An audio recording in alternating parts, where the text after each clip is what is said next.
சென்னையில் 300 திருநங்கைகளுக்கு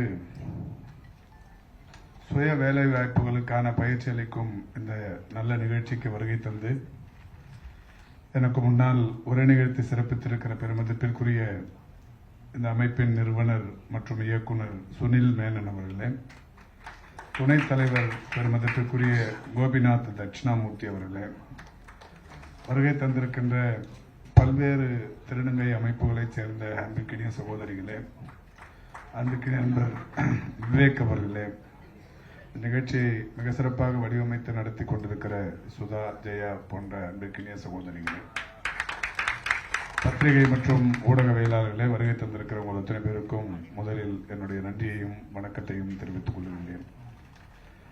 மாண்புமிகு தமிழ்நாட்டின் முதலமைச்சர் அவர்கள் திருநங்கையர் வாழ்வில் பல்வேறு வகைகளில் இன்றைக்கு வெளிச்சம் தருகிற வகையில் பல்வேறு திட்டங்களை தொடர்ச்சியாக கொண்டு வந்து கொண்டிருக்கிறார்கள். மரியாதைக்குரிய சகோதரி சுதா அவர்கள் எடுத்து சொன்னதைப் போல 2008ஆம் ஆண்டுதான் இந்தியாவிலேயே முதன்முறையாக திருநங்கைகளுக்கென்று ஒரு நல வாரியம் அமைக்கப்பட்டது என்பது தமிழ்நாட்டில் 2008ஆம் ஆண்டு அமைக்கப்பட்டது. அப்படி அந்த நல வாரியம் அமைக்கப்பட்டதன் விளைவாக அதில் இன்றைக்கு உறுப்பினர் அட்டை பெற்றிருப்பவர்களுடைய எண்ணிக்கை மட்டும் 4000 பேர் எண்ணிக்கையில் இன்றைக்கு அந்த திருநங்கையர் நல வாரியத்தில் உறுப்பினர் அட்டை பெற்றிருக்கிறார்கள். இப்படி திருநங்கையர் 4000 பேர், அதில் திருநம்பிகளும் இன்றைக்கு இருப்பது என்பது சிறப்புக்குரிய ஒன்று. திராவிட முன்னேற்ற கழகத்தின் நாடாளுமன்ற உறுப்பினர் மரியாதைக்குரிய திருச்சி சிவா அவர்கள் மாநிலங்களவையில் தனிநபர் மசோதா ஒன்றை தாக்கல் செய்து அதை திருநங்கை மசோதா என்கின்ற வகையில் கொண்டு வந்தார்கள். அதனுடைய விளைவாக அது நாளடைவில் திருநங்கை பாதுகாப்பு சட்டமாகவே இன்றைக்கு உருமாற்றம் பெற்று 2020இல் திருநங்கை பாதுகாப்பு சட்டம் உருவானது என்பதும் நீங்கள் மிக நன்றாக அறிவீர்கள்.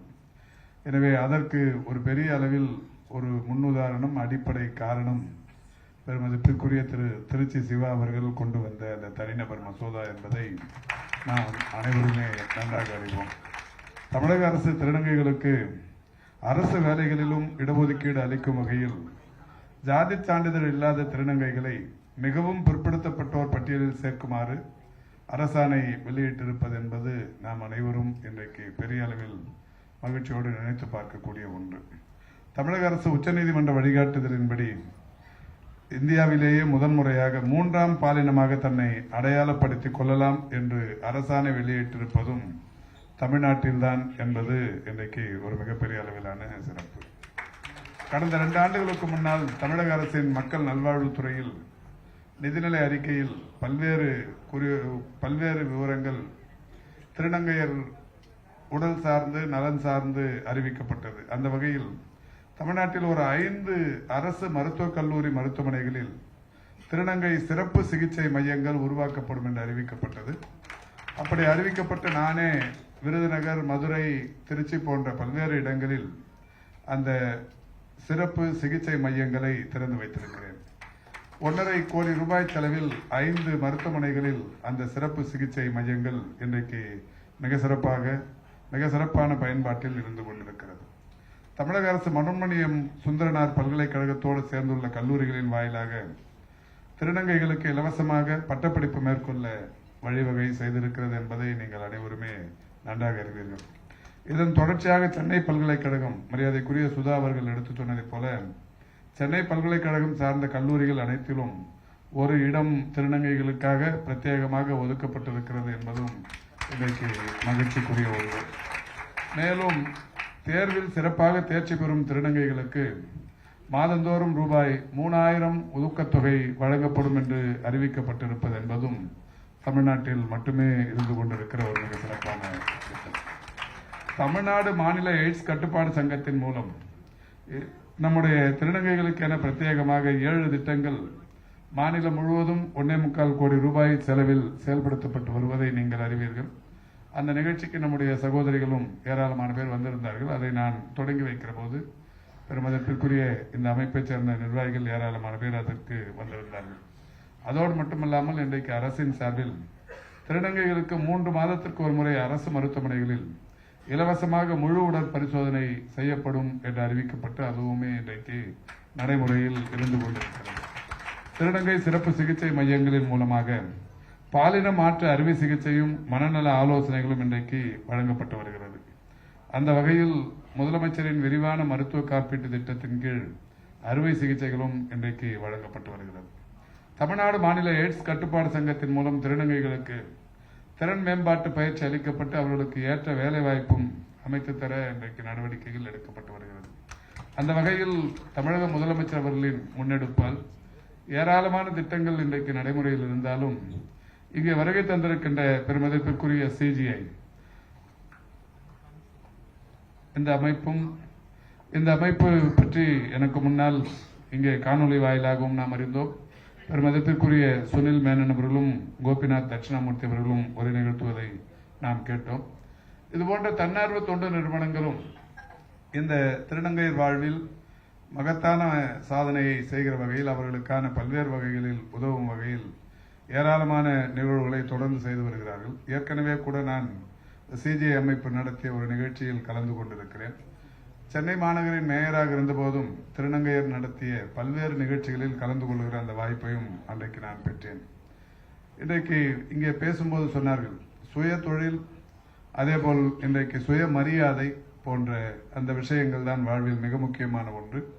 அந்த வகையில் இன்றைக்கு அளிக்கப்படும் இந்த பயிற்சிகளின் மூலம் ஒவ்வொருடைய வாழ்விலும் சுய தொழில் கற்றுக்கொள்வதன் மூலம் சுயமரியாதை ஒவ்வொருவருக்குமாக இன்றைக்கு உணர்த்தப்படுகிறது, ஏற்படுத்தப்பட இந்த நடவடிக்கை இதன் மூலம் கிடைக்கிறது.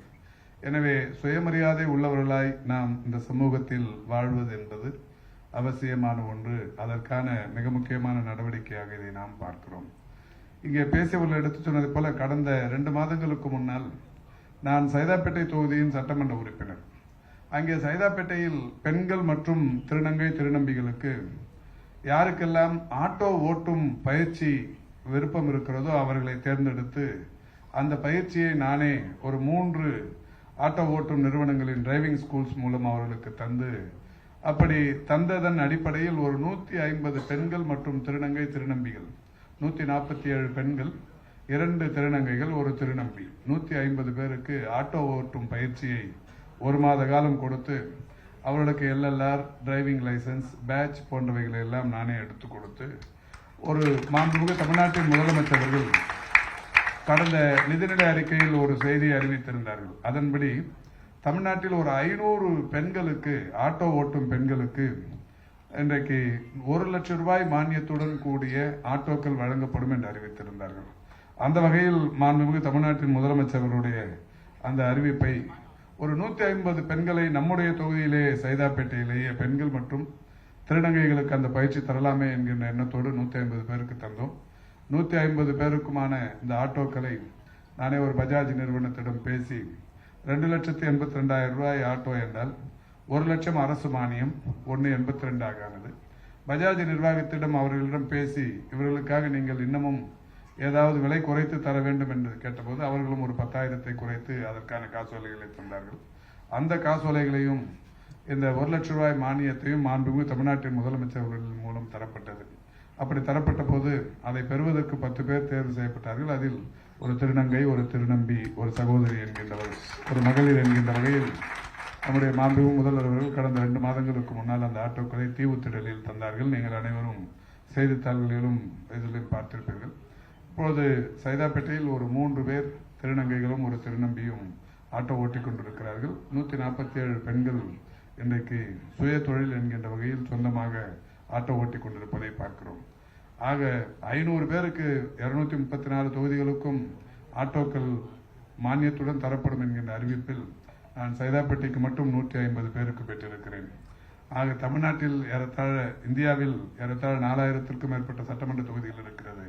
ஒரு மகிழ்ச்சியான விஷயம் என்னவென்றால் 4000க்கும் மேற்பட்ட சட்டமன்ற தொகுதிகளில் சைதாப்பேட்டையில் மட்டும் 150 பெண்களும் திருநங்கைகளும் ஆட்டோ ஓட்டிக் கொண்டிருக்கிறார்கள் என்பது ஒரு மகிழ்ச்சியான விஷயம். அந்த வகையில் அது இன்றைக்கு ஒரு சுய தொழில் என்கின்ற வகையில் செய்து கொண்டிருக்கிறோம். நான் இப்பொழுதுதான் நினைத்துக் கொண்டே வந்தேன், இன்றைக்கு ஆதி திராவிட நலத்துறையின் சார்பில் ஓட்டுநர் பயிற்சி 4 சக்கர வாகனங்களுக்கு ஓட்டுநர் பயிற்சியை கொடுத்தால் பயிற்சியும் அரசாங்கமே தருகிறது. அந்த பயிற்சி பெற்றதற்கு பிறகு அவர்கள் முழுமையாக அதை இந்த டிரைவிங் லைசன்ஸ் பெற்றதற்கு பிறகு கார்களையும் வங்கிகளின் மூலம் கடன் பெற்று தருகிற அந்த நிகழ்ச்சியும் அரசே செய்கிறது. எனவே இன்னும் ஒரு 150 பேர் பட்டியலை சைதாப்பேட்டையில் தயார் செய்து கொண்டிருக்கிறோம். எனவே அந்த வகையில் இங்கே கூட இப்போது ஒரு 5 பேருக்கு அந்த லைசன்ஸ் எங்களால் உரிமம் வழங்கப்பட்டிருக்கிறது. விருப்பம் உள்ளவர்கள், அந்த பட்டியலில் இணைய விருப்பம் உள்ளவர்கள் வந்து சேர்ந்தால், ஏற்கனவே உரிமம் பெற்றிருப்பவர்களாக இருந்தாலும் சரி, அல்லது இனிமேல் பயிற்சி பெற விருப்பம் இருப்பவர்களாக இருந்தாலும் சரி, எங்களை அணுகினால் எங்கள் அலுவலகத்தின் மூலம் அவர்களுக்கு பயிற்சியும் தந்து அந்த 4 சக்கர வாகனத்தையும் வங்கிகளின் மூலமாக குறைந்த வட்டியில் பெற்றுத் தருவதற்குரிய நடவடிக்கைகள் எடுக்கப்பட்டு வருகிறது. அதில் நீங்களும் இணைந்து கொள்ளலாம் என்பதை இங்கே மகிழ்ச்சியோடு தெரிவித்துக் கொள்கின்றேன்.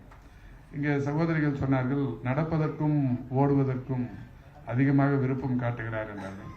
இது இன்றைக்கு இருக்கிற இந்த சமூகத்தில் நோய், எப்படிப்பட்ட நோய்கள் எல்லாம் நம்மை அச்சுறுத்தி கொண்டிருக்கிறது என்பதை நாம் பார்க்கிறோம். எனவே அந்த வகையில் அதுவும் கூட இந்த மாரடைப்பு என்கின்ற நோய் ஒரு 30-40 வயதுக்குள்ளானவர்கள் அதிகம் பேர் இருக்கிற சூழல் அந்த காலமாக இது இருந்து கொண்டிருக்கிறது.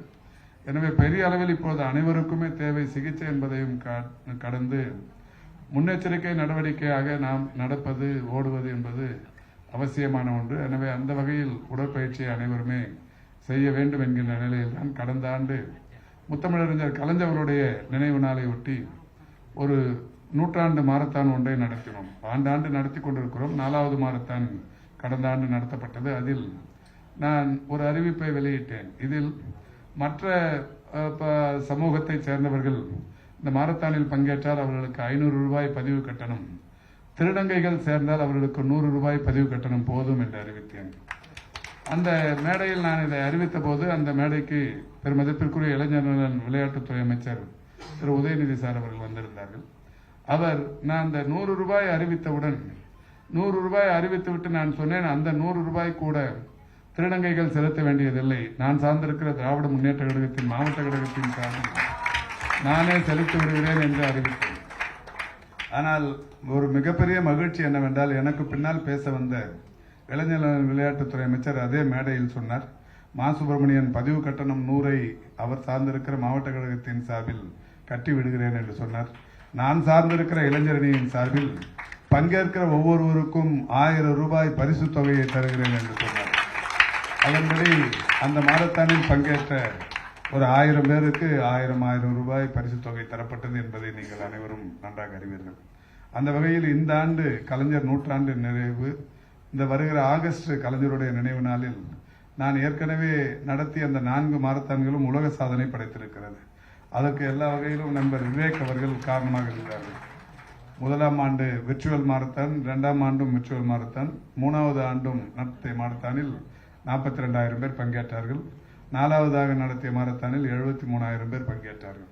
இந்த 4 முறையும் நடத்திய மாரத்தான் பதிவு கட்டணம் முழுக்க அரசுக்கே வழங்கியிருக்கிறோம். முதல் ஆண்டு கிடைத்த 24 லட்சம் ரூபாய் அன்றைக்கு அரசாங்கத்தின் நிதி செயலாளர் கிருஷ்ணன் அவர்களிடம் கொரோனா நிவாரண நிதியாக வழங்கினோம்.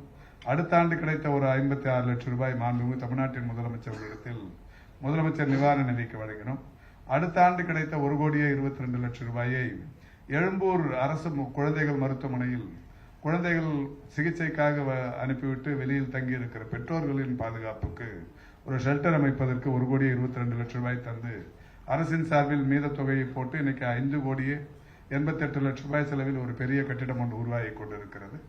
கடைசியாக நடத்திய இந்த மாரத்தானில் மூலம் ஒரு 4 கோடி ரூபாய்க்கு வந்தது. அந்த 4 கோடி ரூபாய் இன்றைக்கு ராயப்பேட்டை புற்றுநோய் மருத்துவமனைக்கு தந்திருக்கிறோம். அங்கே ஒரு பெரிய கட்டிடம் மாரத்தான் நடத்தியதில் கட்டப்பட்டுக் கொண்டிருக்கிறோம். இப்படி ஒவ்வொரு ஆண்டும் நடத்தப்பட்ட மாரத்தானின் மூலம் பல்வேறு உதவிகள் மற்ற சமூகத்தினருக்கு பயன்பட்டுக் கொண்டிருக்கிறது. அந்த வகையில் நானும் கூட இந்த ஆண்டு நடத்தப்படுகிற மாரத்தான் முழுக்க இந்த ஏற்கனவே மரியாதைக்குரிய சகோதரிகள் என்னை பார்க்க வந்தபோது அவர்களிடத்தில் சொன்னேன், இந்த ஆண்டு ஆகஸ்ட் திங்களில் நடத்தப்படுகிற மாரத்தான் பிரத்யேகமாக நம்முடைய திருநங்கைகளுக்கென்றே நடத்தலாம் என்று முடிவெடுத்திருக்கிறோம்.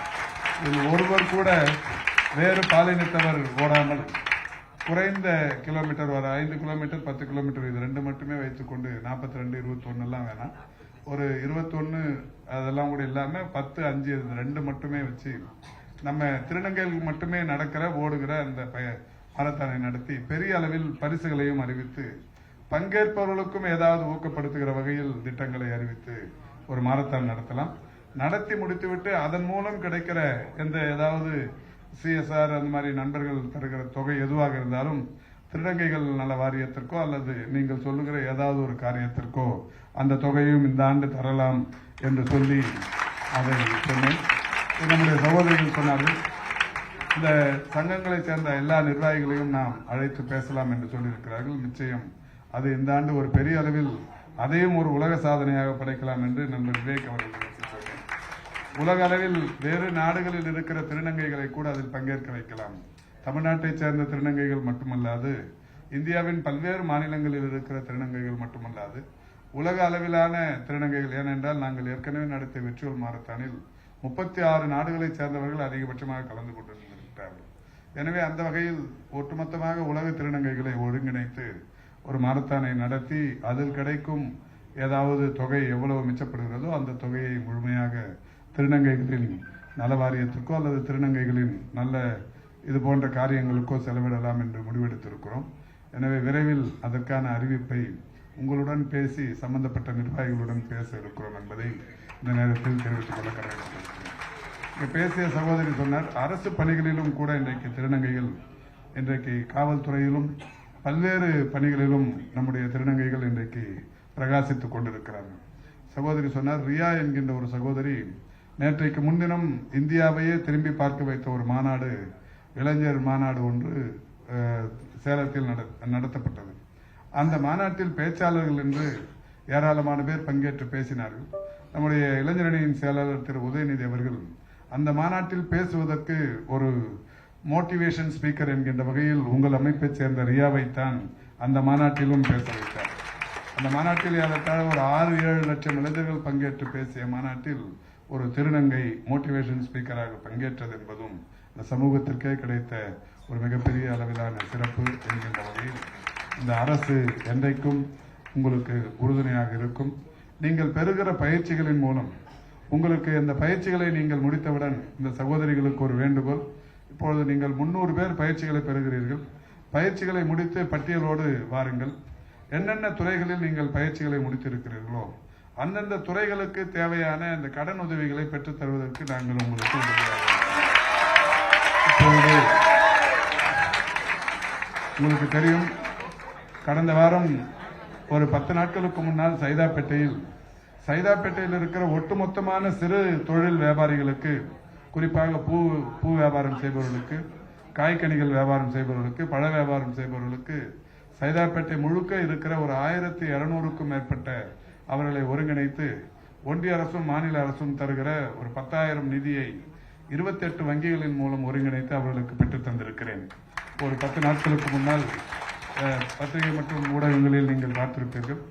அந்த 10,000 ரூபாயை முறையாக கட்டினால் ஒரு 24 தவணைகளாக அந்த 10,000 ரூபாய் திருப்பி கட்டினால் 20,000 ரூபாய் வங்கிகள் தரும்.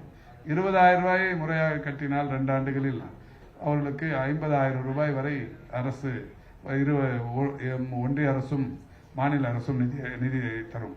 அந்த வகையில் நான் கடந்த 10 நாட்களுக்கு முன்னால் நடத்திய அந்த நிகழ்வில் கூட அறிவித்தேன். அந்த 10,000 ரூபாய் முதலில் சைதாப்பேட்டையில் இருக்கிற இந்த 1,600 பேரும் முறையாக கட்டினால் அவர்களுக்கான அந்த வட்டி எவ்வளவு வட்டி வருமோ அந்த வட்டியை நாங்கள் ஒரு ட்ரஸ்ட் வைத்திருக்கிறோம், கலைஞர் கணினி கல்வியகம் என்று. அந்த கல்வியகத்தின் சார்பில் நாங்களே அந்த வட்டியை கட்டிவிடுகிறோம். எனவே நீங்கள் ஒட்டுமொத்தமாக அந்த முதலை மட்டும் இந்த 12 மாதங்கள் கட்டினால் போதும் என்கின்ற வகையில் அறிவித்திருக்கிறோம். அதையே இங்கேயும் அறிவிக்கிறேன். அதுபோல் நீங்கள் அந்த வங்கி கடன் 10,000 இப்பொழுது இந்த பூ கட்டுகிற தொழிலை எல்லாம் நீங்கள் இங்கே ட்ரைனிங் பெறுவதாக, பயிற்சி பெறுவதாக சொல்லியிருக்கிறீர்கள். அப்படி பயிற்சி பெற்ற சகோதரிகளுக்கு அந்த வங்கிகளின் மூலம் அந்த திட்டத்தின் கீழ் தரப்படுகிற அந்த 10,000 ரூபாய்க்கு வட்டி தொகை 2 வருடங்களுக்குரிய அந்த வட்டி தொகையை கூட எங்கள் கலைஞர் கணினி கல்வியகமே கட்டும். அதற்கான பட்டியலை நீங்கள் எங்களிடத்தில் தந்தால் அந்த வங்கி கடனையும் நாங்கள் பெற்றுத்தர தயாராக இருக்கிறோம் என்பதை மகிழ்ச்சியோடு தெரிவித்துக் கொள்கின்றேன். ஏற்கனவே நாங்கள் 28 வங்கிகளை ஒருங்கிணைத்து அந்த நிதியினை பெற்றுத் தந்திருக்கிறோம். இன்னமும் நீங்கள் தருகிற பட்டியல் இப்பொழுது பயிற்சி முடித்திருந்தாலும் சரி அல்லது பயிற்சி இனிமேல் தொடங்கி முடித்தாலும் சரி, அப்படி விருப்பம் உள்ளவர்களை அந்த சிறு தொழில், சிறிய அளவிலான தொழில், பூ விற்பது, காய்கறிகள் விற்பது, பழங்கள் விற்பது, இந்த மாதிரியான அந்த சிறு தொழில் செய்வதற்கு விருப்பமுள்ளவர்கள் பட்டியலை தயார் செய்து தந்தால் உங்களுக்கான அந்த மாநகராட்சியில் உங்களுடைய பெயர்கள் பதிவு செய்கிற பணியை நாங்களே எடுத்து வங்கிகளில் கடன் பெற்று தருகிற அந்த பணியையும் நாங்களே செய்து தருவோம் என்கின்ற அந்த உறுதியை தெரிவித்து இந்த சிறப்பான நிகழ்ச்சியில் நானும் கலந்து கொள்வதற்கான இந்த நல்ல வாய்ப்பை அளித்த இந்த நிர்வாகங்களுக்கு என்னுடைய நன்றியை தெரிவித்துக் கொள்கின்றேன். சிஜிஐ, சகோதரன் ஆகிய இரு அமைப்புகளின் சார்பில் நடைபெற்றுக் கொண்டிருக்கிற இந்த பயிற்சி என்பது உண்மையில் ஒரு 300 பேர் வாழ்வில் விலைக்கேற்றி வைப்பது என்பதையும் கடந்து ஒட்டுமொத்தமாக இந்த திருநங்கையர் சமுதாயத்திற்கு ஒரு பெரிய அளவிலான விழிப்புணர்வை ஏற்படுத்தும் என்கின்ற நம்பிக்கையோடு வாழ்த்தி விடைபெறுகிறேன். நன்றி.